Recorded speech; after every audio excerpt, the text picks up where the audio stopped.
যত বড়ই আশা হোক, পবিত্র রমজান মাসে একবার আমলটি করে দেখতে পারেন। হতে পারে আপনার যে আশা,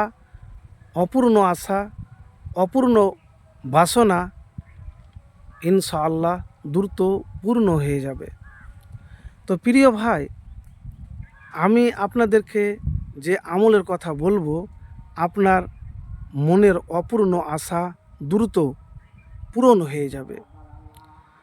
তো আমি যে আমলের কথা বলবো সেটি হলো ইসমে আজমের আমল। ইসমে আজমের আমল। এবার ইসমে আজম কি, এটা তো জানা লাগবে।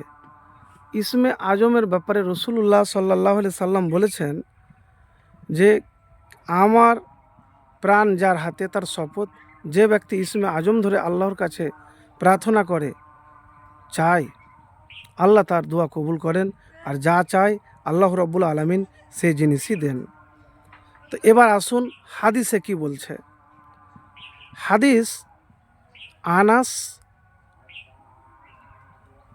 বিন মালিক রাজিয়াল্লাহ তাআলা বলেন, আমি রসুলুল্লাহ সাল্লাল্লাহু আলাইহি সাল্লামের সঙ্গে বসেছিলাম। তখন এক ব্যক্তি দাঁড়িয়ে নামাজ আদায় করছিল। যখন সে রুকু, সিজদা, তাশাহুদ পড়ে দোয়া করতে আরম্ভ করলো, তখন সে তার দোয়ায় বলল, আল্লাহুম্মা ইন্নী আসআলুকা বিআন্না লাকাল হামদা লা ইলাহা ইল্লা আনতাল মান্নানু বাদিউস সামাওয়াতি ওয়াল আরজি ইয়া জাল জালালি ওয়াল ইকরাম ইয়া হাইয়্যু ইয়া কাইয়্যুমু ইন্নী আসআলুকা। তখন নবীজি সাল্লাল্লাহু আলাইহি সাল্লাম তার সাহাবীগণকে বললেন, তোমরা কি জানো সে কিসের দ্বারা দোয়া করল? তখন সাহাবীগণ বললেন, আল্লাহ ও তার রসুলই ভালো জানেন। তখন তিনি বললেন, যার হাতে আমার প্রাণ তার শপথ, সে আল্লাহর ও ইসমে আজম দ্বারা দোয়া করেছে। যা দ্বারা দোয়া করা হলে তিনি তা কবুল করেন, আর যা দ্বারা কোনো কিছু চাওয়া হলে তা তিনি দান করেন। নাসাই শরীফ 1300 নম্বর হাদিস। তো প্রিয় ভাই, আমি এতক্ষণ বলছিলাম হাদিস থেকে, আমার কোনো বানাওয়াটি কথা আপনাকে বলিনি। আর একটা কথা বলবো, হাদিস কোরআন বাদে যদি আমি অন্য কোনো কথা বলি, তাহলে আমার কথা আপনি নিয়েন না।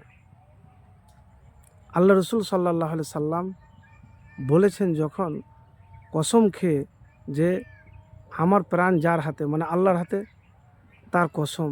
তো ইসমে আজম খুব দামি জিনিস, এর চাইতে শক্তিশালী জিনিস নাই দোয়া কবুলের ব্যাপারে।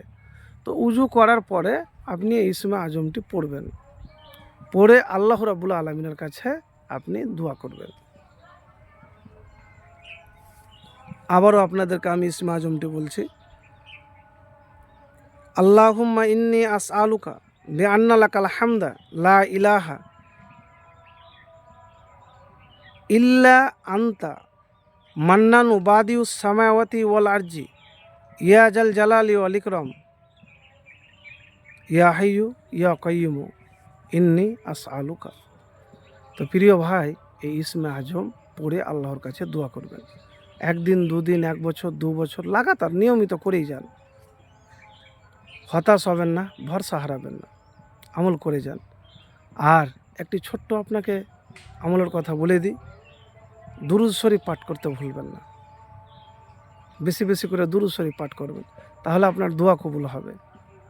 তো প্রিয় ভাই, একবার এভাবে আমল করে দেখুন, হতে পারে খুব অল্প সময়ে দ্রুত আপনার মনের আশা পূরণ হবে।